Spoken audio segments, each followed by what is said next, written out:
So hello everyone, especially hello to those people from Amicus Cuisine. This video was made especially for people watching Amicus Cuisine for the cooking demonstrations.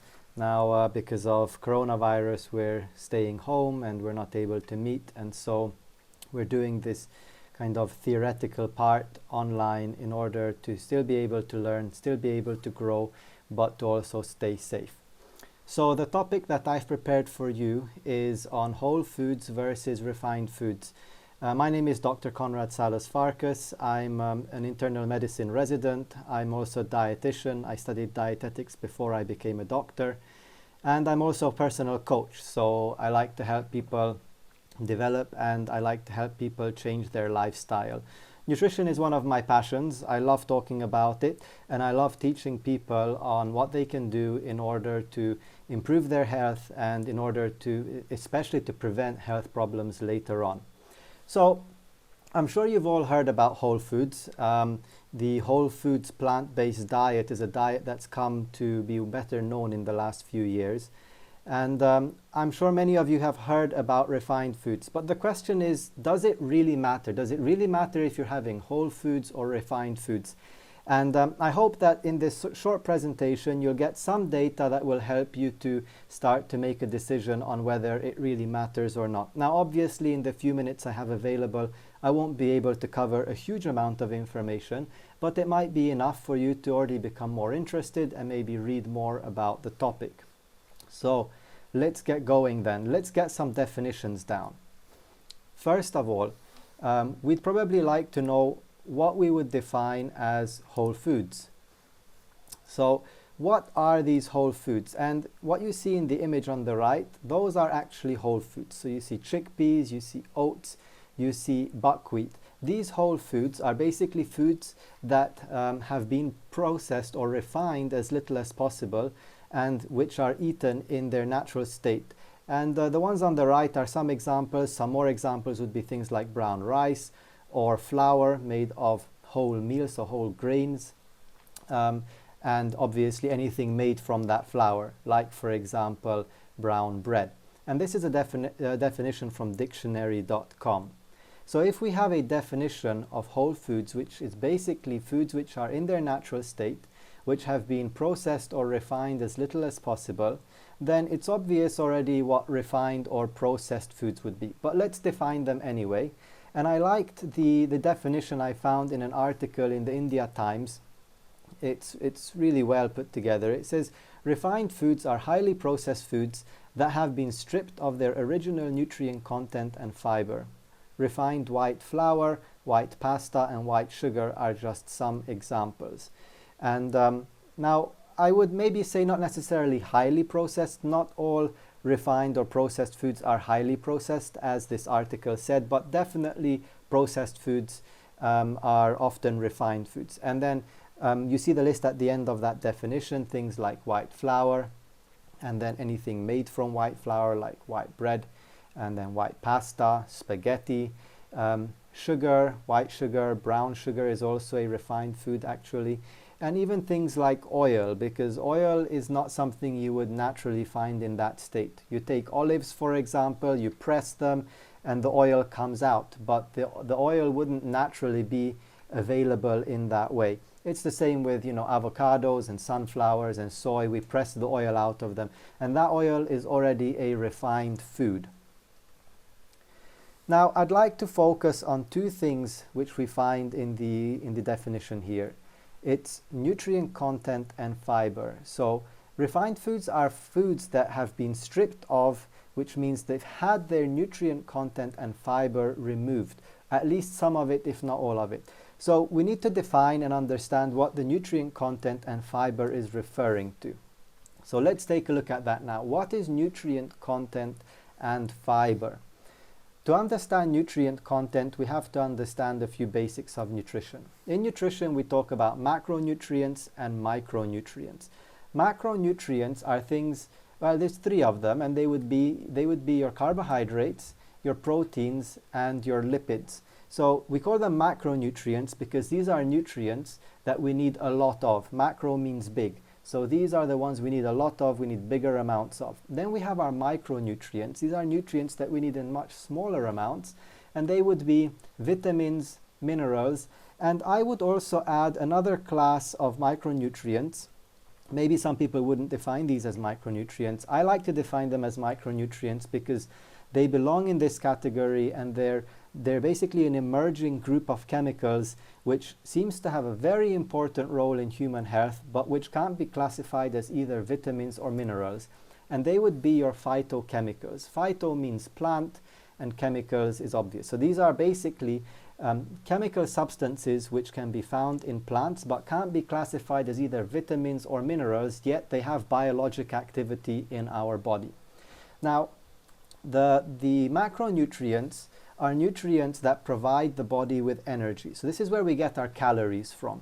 And basically these are very important. However, these calorie-providing nutrients need to be in a certain proportion or ratio with the micronutrients, so that for every, let's say, 1,000 calories that you take in your diet through carbohydrates, proteins, and lipids, you make sure you're getting a certain ratio of vitamin A, vitamin B1, B5, B6, there's a whole bunch of B vitamins, vitamin C. You want to make sure you're getting enough calcium and iron and zinc and other either minerals as well, and phytochemicals. Now the problem is, when we start refining foods, we actually increase the macronutrient content. So we increase the amount, and when I say increase, I mean increase per 100 grams of produce.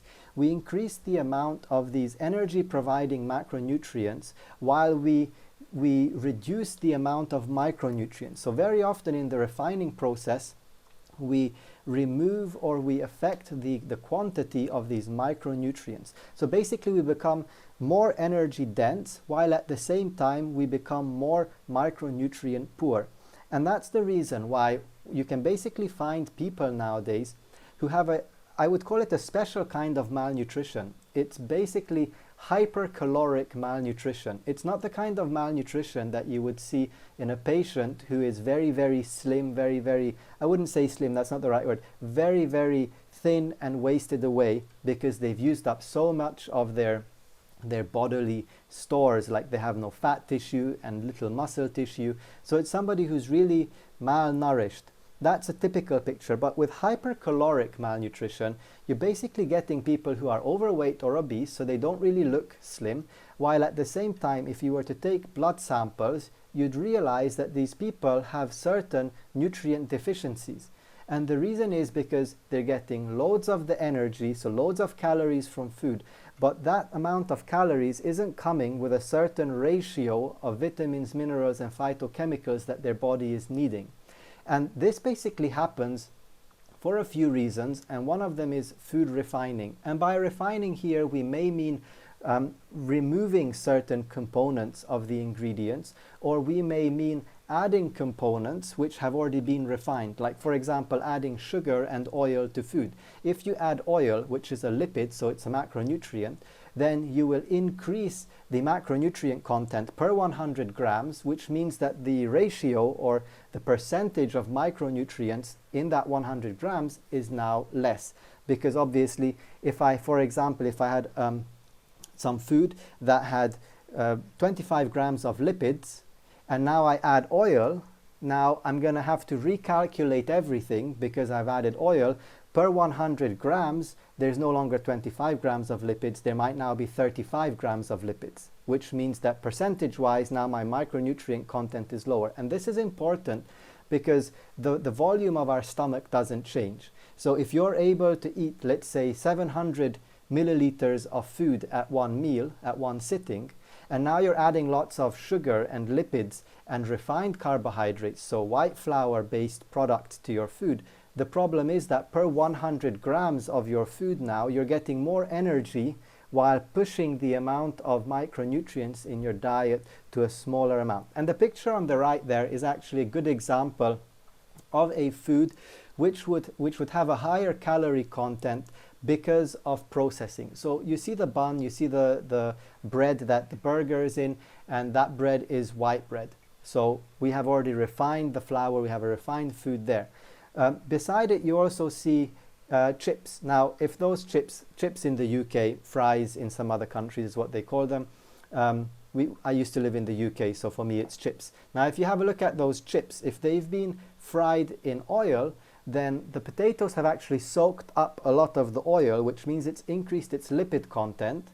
And by increasing its lipid content, you've now refined or added more lipids, which will increase the calorie content of that food, the so-called empty calories of that food.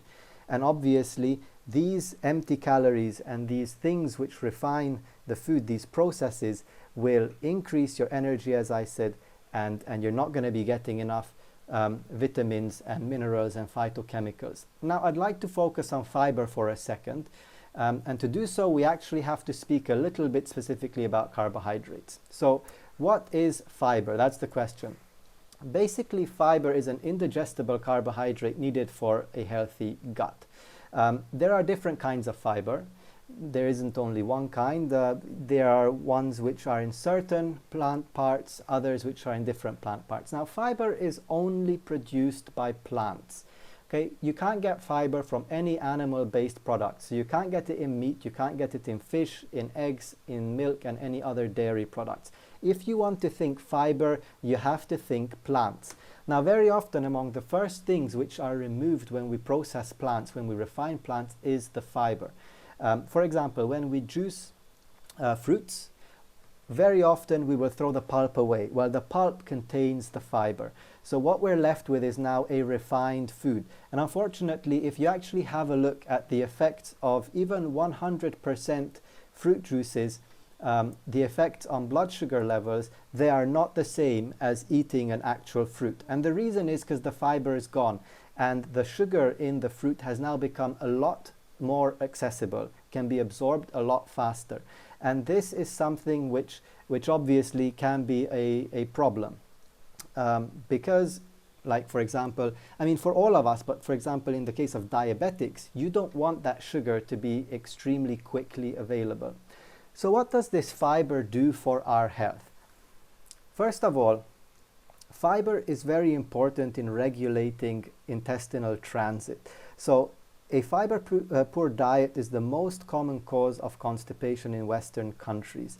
Basically, if you're suffering from constipation, or if you know somebody who's suffering from constipation, it's very, very wise to try and include a lot of fiber in that person's diet, because the fiber will be what will help to give stool bulk. If there's enough bulk in the stool, it makes it a lot easier for the colon to get rid of it. Right? When there's a fiber poor diet, there isn't enough what we call roughage. There isn't enough of this bulk substance, meaning that whatever residue gets to the colon isn't enough to cause a defecation reflex. So isn't enough to cause a reflex to go to the toilet. However, if you regularly have enough bulk in your stool, this will actually be enough of a volume to regularly cause a defecation reflex to start. And then obviously you can empty the colon regularly and avoid the constipation. With this, you also have to be drinking enough water. Another thing that fiber does for us is that it actually lowers total cholesterol and so-called bad cholesterol, LDL cholesterol levels, which means that it protects us from cardiovascular disease. It protects us by reducing the cholesterol in our bodies, which means that we can also reduce the amount that's being deposited into the lining of our arteries. Fiber also reduces the risk of colon cancer, as I said, heart disease, and also diabetes. Fiber helps maintain a healthy weight. Why? Because, as I said, fiber is an indigestible fiber, which means you can't absorb it. Sorry, an indigestible carbohydrate. You can't absorb it. If you can't absorb it, it means it occupies some of the volume of your stomach, so it actually takes up space without really providing calories. So fiber actually reduces the calorie density of our food. And this fiber, which is found in whole foods, because that's our topic for today, means that whole foods will actually help you to maintain a healthier weight. And then Fiber, in the case of women, also protects against breast cancer by helping to reduce estrogen levels. So if we project all 6 of these points that I've outlined in these last 2 slides onto one slide, basically what you see here is the advantages that you can get from eating whole foods versus refined foods. Whole foods will protect you against constipation, and chronic constipation, by the way, can lead to a disease called diverticulosis, which affects the colon and can increase the risk for perforation of the colon, which will then lead to a medical emergency and an operation. So basically, and beside that, constipation chronically can also lead to hemorrhoids, which again, long-term can be a real problem for some people, can cause real discomfort. So whole foods diet can basically help us to reduce the chances of these things, reduce our cholesterol level, protects our heart, protects us from cancer, protects us from diabetes, helps us to maintain a healthy weight. And the foods that you're actually looking at on the right hand side in that picture, a lot of those will be foods with a high fiber content. So you're seeing that red rice at the top, right? Red rice will have the bran, it will have the fiber with it still. You see the sweet corn, the vegetables there, and at the bottom we've got some lentils. So what we have here are cereals and vegetables, and we have legumes. These are 3 of the categories of foods that will already have a good content of fiber if they're not processed, and especially legumes. And legumes are anything which grows in a pod, like all kinds of beans, all kinds of lentils, and all kinds of peas. And these are things you should be really aiming to include in your diet every day if you're wanting to increase your whole foods intake. Now, I've taken the following 2 slide images from the Whole Grains Council, and it just gives you an idea of what happens with grains when we refine them. On this slide, what you're seeing is basically the anatomy of a grain, and this will be any grain, like it can be rice, or it can be wheat or oats or any other grain you think of. This is the general anatomy of these grains. Basically, on the outside they have a multi-layer a part called the bran. Then following the bran we have what we call the endosperm, which, as you can see, is the largest part of the entire grain. And then we have this bit inside the endosperm called the germ. Now, the bran is a multi-layered outer skin of the edible kernel. It contains things like antioxidants and B vitamins and fiber. So right, if you want fiber, then you have to be having the bran as well. You need to have the whole grain with the bran.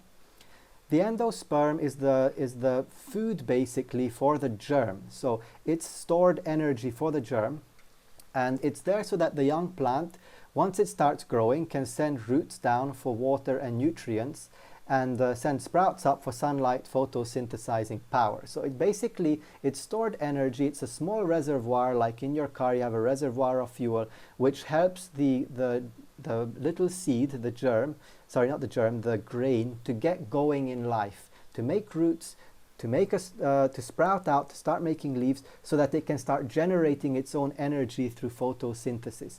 Now, the endosperm basically contains what we call starch, and that's a complex carbohydrate, but it also contains some proteins and small amounts of vitamins and minerals.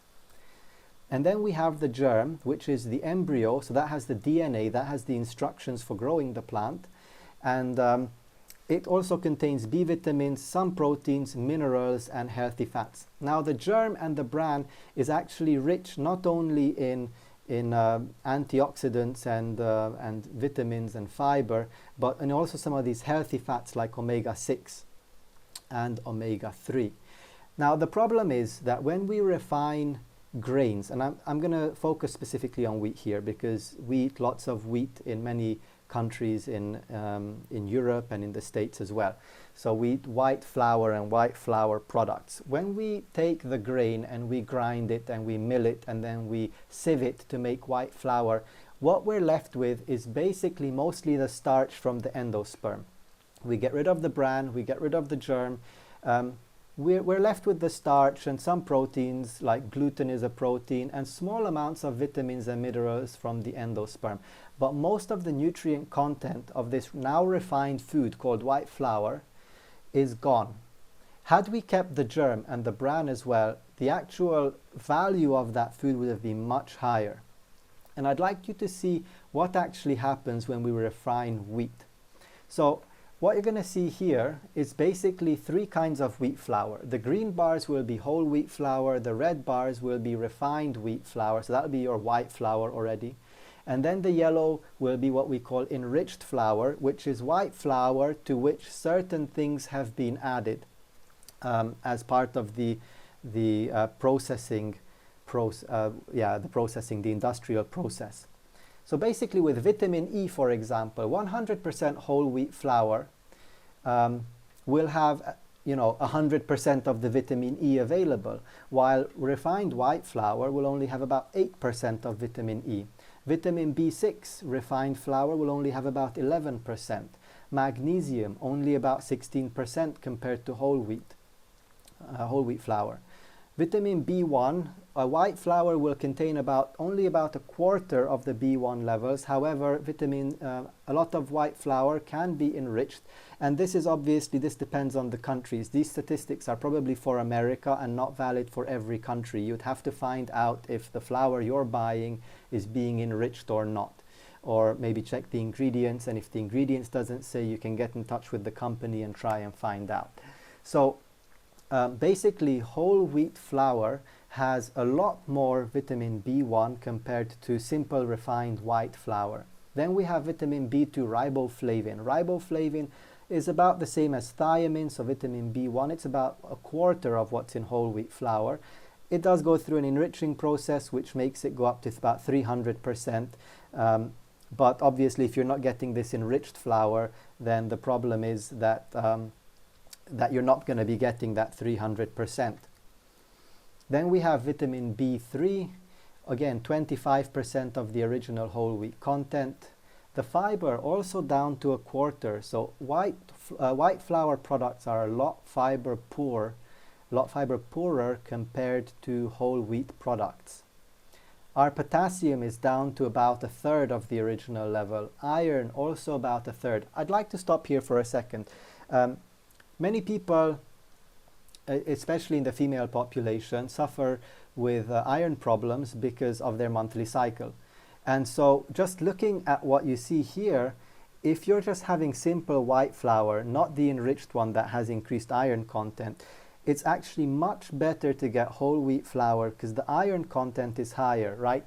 Because now we're including the iron that was in the bran and the iron that was in the germ as well. So we're having a food which helps us in a lot more ways. And then the folate level is about 60% compared to the original, although with enrichment it's actually much, much higher. What I'd like you to notice is that what we have on this table is B1, B2 and B3 iron and folate, which are enriched. However, vitamin E, B6, magnesium, fiber, potassium, these aren't enriched. And so if you're eating white flour and going, oh, it's okay, it's enriched with other things, it's only enriched with certain nutrients, micronutrients, not with all of them. And so you're still better off eating whole wheat because that has all of the other micronutrients in higher quantities as well. And then the protein content as well is interestingly actually higher. So if you're trying to have a plant-based diet that's whole foods, a whole foods plant-based diet, you're going to be getting way more nutrients than if you're getting these foods in refined form, even if they're plant foods. Our time is up, and I'd just like to share with you what I had for lunch today. And I'm also trying to include a lot more whole foods in my diet and reduce the refined foods. It's something which can be a battle at times because we're so used to using certain products, but I'm trying to make an effort. So today I had quinoa. That's for my carbohydrates, and that's a good source of carbohydrates and proteins. I had kidney beans, also a good source of carbohydrates and proteins. Kidney beans, as beans in general, legumes, are a good source of fiber. Then I had a salad that had a mix of rucola, baby spinach, lettuce, cucumbers, red peppers and olives. And I added some olive oil to my salad and also to my quinoa and kidney beans. And I added spices on top of my quinoa and kidney beans to enrich the flavor. And obviously I added salt as well. So that was my lunch, a fairly simple lunch. It was, you know, nothing big deal, but it was very delicious, very tasty, and that was basically a whole foods plant-based lunch. So I really didn't have any refined foods, except I would say the oil, the olive oil, that would be a refined food even if it's cold pressed. Except that the rest were all whole foods. And I think this kind of a diet, if you have it regularly, is what's going to help you to have a healthier life for longer. So less meds and higher quality of life for as long as possible. And there's plenty of studies that prove this.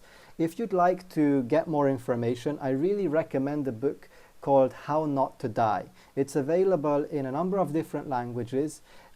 You can order it from the book depository, so bookdepository.com. They ship worldwide for free. And so you can order from there, and it's really a book worth reading because it will give you a lot of science, up-to-date science on nutrition and health basically from studies, and it's not just, you know, random information gathered from here and there. So thank you all for your time. Thank you for spending these few minutes with me. If you'd like to see more, you can check my page. You can find me on facebook.com, Konrád Szallós-Farkas, all spelled in one.